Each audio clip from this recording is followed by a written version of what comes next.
Assalamu alaikum students. In previous lecture we have covered the basic definition. तो basic definition में हमने previous lectures में जो cover किए हैं वो इनमें से तकरीबन सब डेफिनेशंस को हमने कवर कर लिया है कि सबस्ट्रेट क्या होता है, एक्टिव साइट क्या होता है, कैटाबोलिज्म एनाबोलिज्म दोनों में डिफरेंस क्या है, या आप इनको कैसे डिफाइन कर सकते हैं।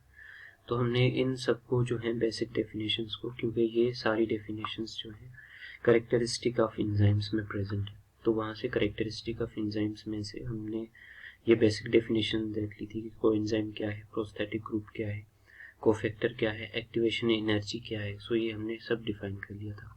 और प्रीवियस टॉपिक में से अब जो यहाँ से क्वेश्चंस कुछ अराइज हो रहे हैं प्रीवियस टॉपिक में से, वो एक्टिवेटर और इनहिबिटर क्या होता है, एनाबोलिज्म और कैटाबोलिज्म दोनों में डिफरेंस क्या होता है, क्योंकि यहाँ पे कह रहा है कि डिस्टिंग्विश मतलब कि डिफरेंशिएट करना है एक्टिवेटर और इनहिबिटर को। मतलब कि एक्टिवेटर सिंपली क्या होता है, जो एंजाइम को एक्टिवेट करता है, मतलब कि एंजाइम की एक्टिविटी को इंक्रीज करता है। इनहिबिटर क्या होता है, एंजाइम की एक्टिविटी को डिक्रीज करता है या एंजाइम को क्या करता है, इनहिबिट करता है।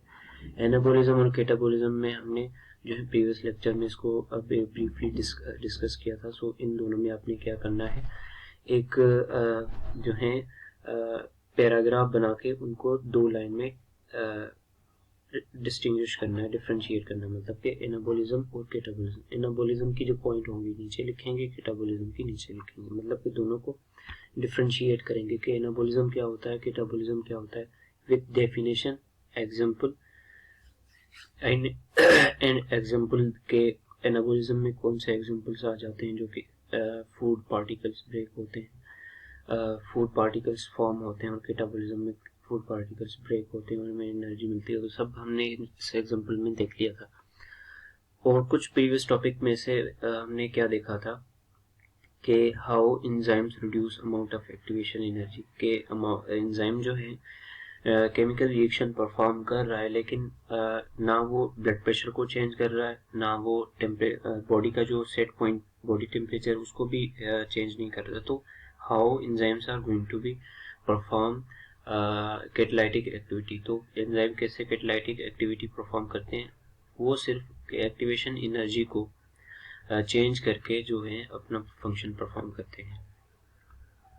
ये भी क्वेश्चंस जो है तकरीबन एंजाइम की करेक्टरिस्टिक में प्रेजेंट है कि why presence of enzyme does not affect on the nature and properties of in product. तो हमने यहाँ पे देखा कि एंजाइम की प्रेजेंस जो है प्रोडक्ट, जो भी सबस्ट्रेट है, सबस्ट्रेट से क्या बनना है, प्रोडक्ट बनना है। तो प्रोडक्ट जो सबस्ट्रेट होगा वही प्रोडक्ट बनेगा। तो ऐसा नहीं है कि एंजाइम जो है एंजाइम की प्रेजेंस जो है प्रोडक्ट की नेचर को ही चेंज कर देगा। मतलब कि अगर प्रोडक्ट ए है, सबस्ट्रेट ए है और सबस्ट्रेट ए में से बी बनना है या सी बनना है, तो ऐसा नहीं है कि उसमें से कुछ और ही बना दे, डी या ई बना दे, तो ऐसा नहीं है।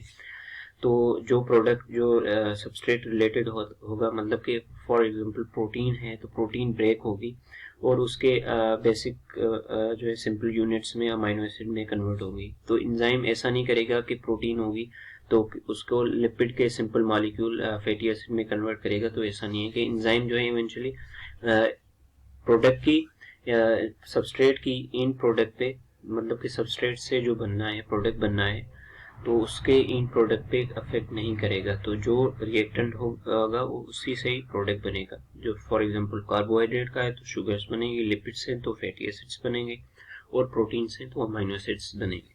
ठीक है। तो आज जो क्वेश्चंस यहाँ से राइज हो रहे हैं वो स्पेसिफिक ये हैं कि describe the factors affecting enzyme activity और how enzymes are used in industries. तो ये 3-4 क्वेश्चंस हैं जो आपकी आज की टॉपिक में से कवर होंगे। तो इनको देख लेते हैं।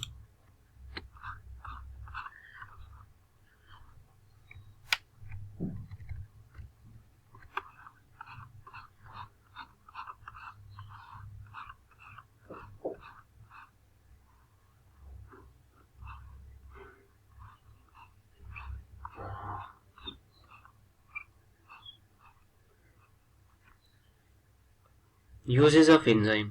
अब जो हमारी डेली रूटीन है या इस एंजाइम का डेली रूटीन में यूज़ कहाँ है, या कहाँ पे एंजाइम्स यूज़ हो रहे हैं, इंडस्ट्री में यूज़ हो रहे हैं, या किसी फूड इंडस्ट्री में यूज़ हो रहे हैं, किसी पेपर इंडस्ट्री में यूज़ हो रहे हैं, तो किस चीज़ के लिए यूज़ हो रहे हैं, वो एंजाइम स्पेशली कर क्या रहे हैं। तो यहाँ पे for example many enzymes are commonly use in industries, so most common industries are, मतलब कि ऐसा नहीं है कि जो एंजाइम्स हैं सिर्फ बॉडी में ही यूज होते हैं, तो वो जो है इंडस्ट्रीज में भी यूज होते हैं फॉर, क्योंकि इंडस्ट्री ने क्या करना है, उसका जो प्रोडक्ट को मैक्सिमम से मैक्सिमम क्वांटिटी में प्रोड्यूस करना है। तो industries also use enzyme to carry out their functions.